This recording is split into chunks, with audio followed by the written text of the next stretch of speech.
Alright, first here's an update on the brake lamp. I decided, even though I had plenty of fluid in the reservoir, even though there's absolutely no reason to add more fluid, I added just a tiny little bit of fluid. Barely any. The level of the reservoir didn't even go up a full centimeter. The light doesn't go on anymore. Why? I don't know. There was nothing wrong with the level before. There's nothing wrong with the level now.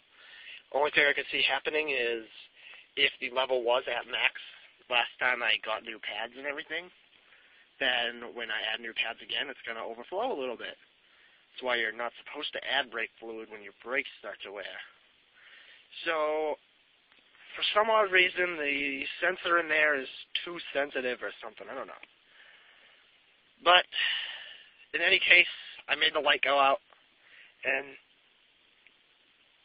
next time, if the reservoir does overflow when it's a brake job being done, I'm going to be the one doing the brake job anyway, so I'm not going to have some other person working on my car getting pissed off going, this fucking idiot added brake fluid when he wasn't supposed to. So, anyway,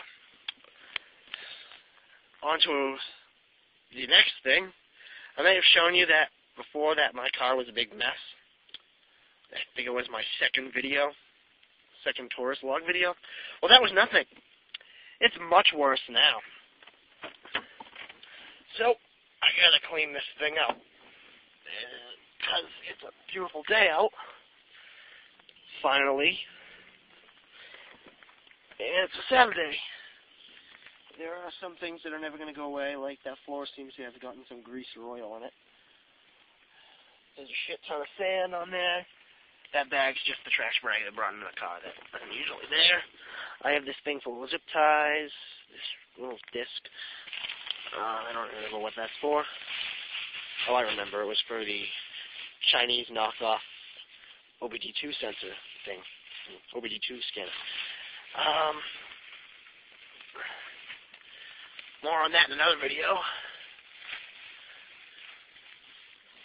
If you want, I can show you. You can have a OBD2 scanner if you have a laptop for like $40 shipped.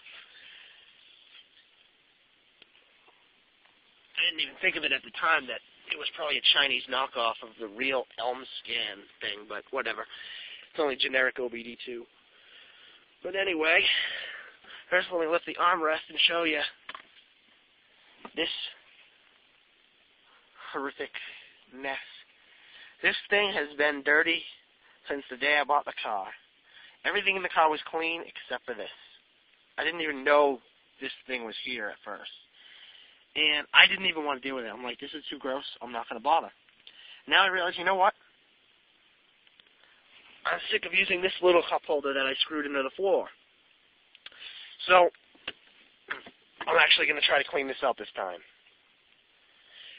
And then, there's this giant mess back here. Cheap set of Stanley tools. This cheap Ampro breaker bar. That snow brush I'm not going to need anymore, so I can throw it in the trunk. Oh, I don't know how my flashlight got on the floor back here.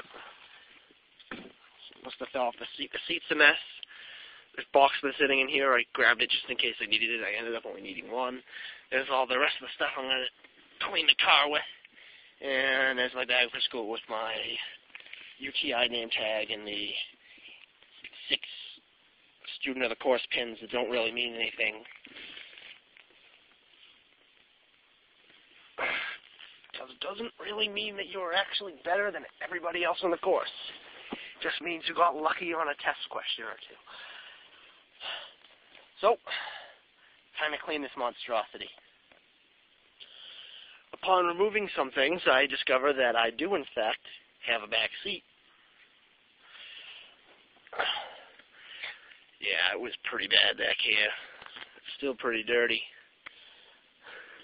But something I did notice that I never knew about was, I believe, I'm not 100% sure, so don't quote me on it, but I believe that's actually a vent for the heat in AC. Well, the heat anyway, if I turn it on floor. I could be wrong, but if that's the case, then I didn't even know that I had heat blown onto the floor for the people who sat in the back. It's very interesting. But it also explained why a couple of times I thought I smelled plastic when I turned the heat on. And I had all the trash that was under that seat. I believe I still have a bunch more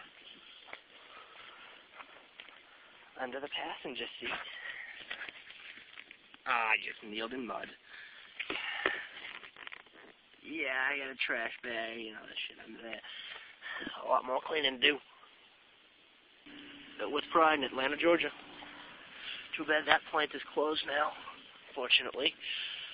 Well, I'm not even done yet, and this is already the cleanest the interior of this car has ever been since I bought it. I've armor-alled everything except for the dash. I Windexed all the interior of the windows.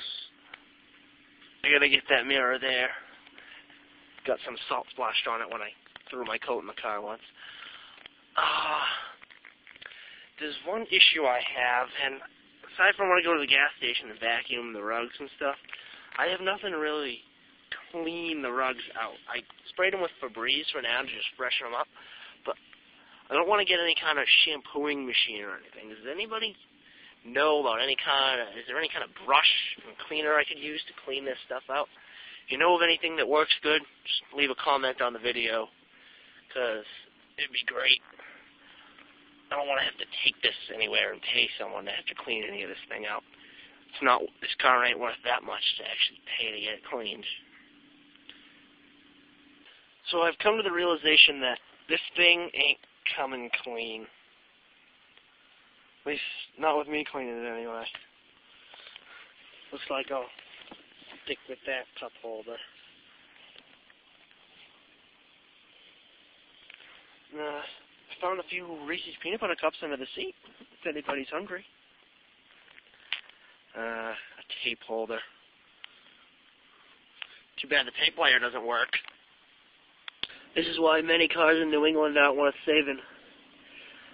This car could go forever if you really wanted to, but in New England, no matter what you do, unless you leave it in a garage every winter, it's going to get eaten alive by rust. And that's the worst rust spot right there. If you touch that, it starts to crumble. It's like that on both sides, too. New floor mats. She's all vacuumed out.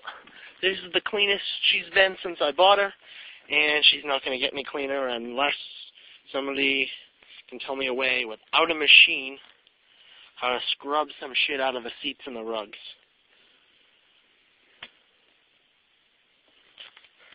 At least I don't have to stare at a dusty dash anymore. At least for now, until I get lazy again. Beautiful parallel parking job I did, by the way.